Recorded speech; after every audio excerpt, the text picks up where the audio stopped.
They didn't take Earth seriously at first. To them, we were just another backwater planet on the outer rim of Sector J19, barely above pre-quantum technology, with no known wormhole access and a population still arguing over borders, climate, and which color flag mattered more. The Galactic Empire had catalogued our existence nearly 2 centuries ago and deemed us non-integral to future expansion.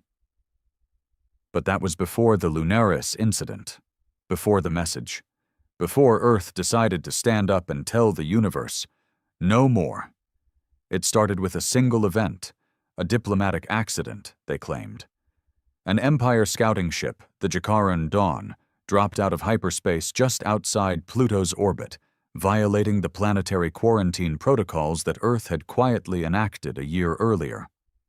We never heard about that protocol on the news, not back then. Most of us still thought NASA was the height of space authority.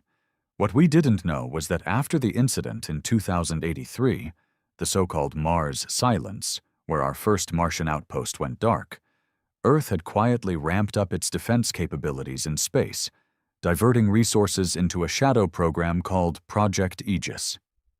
The Jakaran Dawn didn't respond to hails. It simply drifted forward, scanning, recording. It was a test, a probe to gauge how much Earth had progressed. And in that test, the Empire made their first mistake. They underestimated humanity's paranoia. The second mistake was overconfidence. Earth fired the first shot. Not a missile, not a laser. No, we sent them a message, not through Empire standard comms either.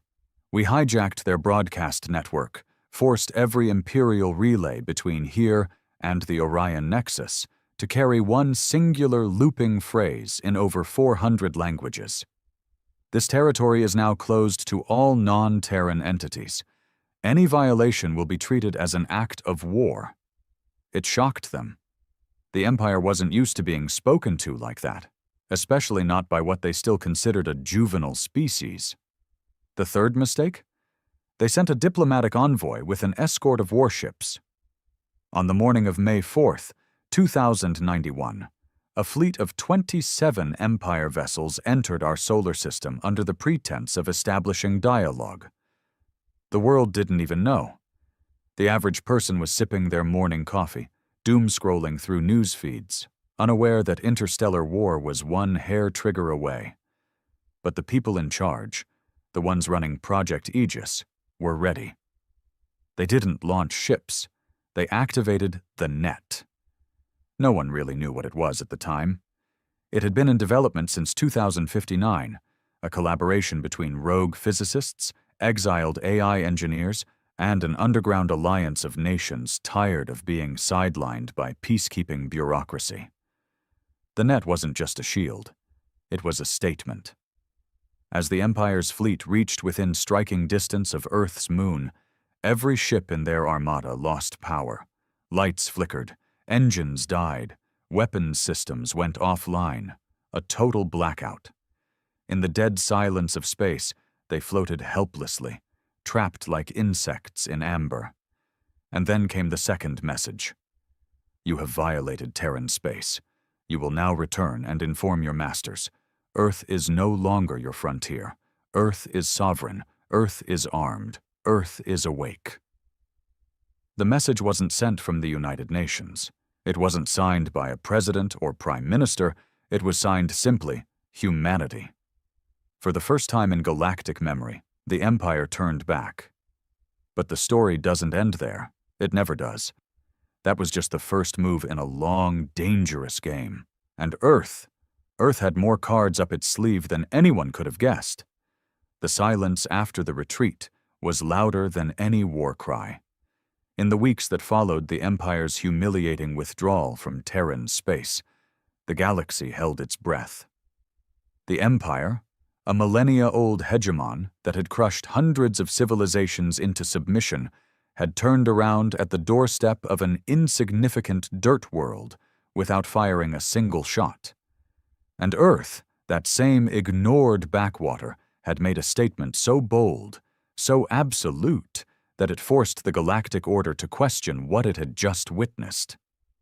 Inside the Empire, panic bloomed beneath the surface like rot.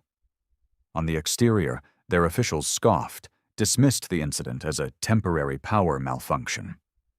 But behind closed doors, they analyzed the telemetry, reran the data loops, and examined the lingering effects of whatever Earth had unleashed. The conclusion was terrifying. Earth had developed technology the Empire could not understand. What made it worse was how silently it had happened. Humanity had advanced under their radar, like an apex predator pretending to be prey until it could strike. The net wasn't just a localized field. Telemetry logs showed its effects reached out in a radius of 500,000 kilometers. The energy patterns were inconsistent with standard gravitational or electromagnetic interference. The best minds in the Empire's technotheum admitted, in hushed tones, that what Earth used wasn't even supposed to be possible. But while the galaxy whispered in stunned disbelief, Earth itself was not celebrating. Not publicly, at least. Behind closed doors, humanity's leaders, scattered between the Deep Coalition, the Terran Oversight Council, and remnants of the old national blocs, gathered in what would later be known as the Zurich Accord. For the first time in 2 centuries, there was unity, a common understanding that the moment of reckoning had arrived. We had poked the dragon. And now we had to prepare for the fire. General Marissa Coyote, the architect of Project Aegis, became the central figure in Earth's defense doctrine. She wasn't a politician. She didn't play the media games. But she was the kind of person you listened to when the skies started to darken. A former Black Ops strategist turned rogue physicist, Coyote had spent the last 30 years planning for the day humanity would be found. And more importantly, the day humanity would have to tell the galaxy to back off. At a classified emergency session broadcast only to key government and military nodes, Coyote didn't mince words. "We're not safe, not yet. The Empire retreated, yes, but not because they fear us, not yet. They're regrouping, calculating, looking for a weakness. We have their attention now, and that means they will come back, and next time they won't bring diplomats. They'll bring exterminators." She turned and tapped the holomap, which zoomed out to display the inner rim of the Empire's known territory. Red flares marked dozens of new mobilizations. Ships, stations, troop clusters. "We have 3 choices," she continued. 1.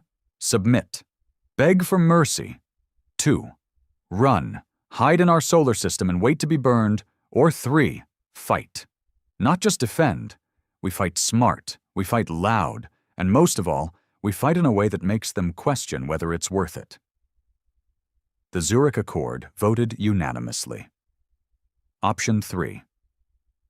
Thus began the Human Directive, a global initiative to weaponize every ounce of Earth's unpredictable innovation. Scientists were pulled from every country, every private lab, every orbital facility. AI minds that had been sealed away under ethical bans were brought back online under controlled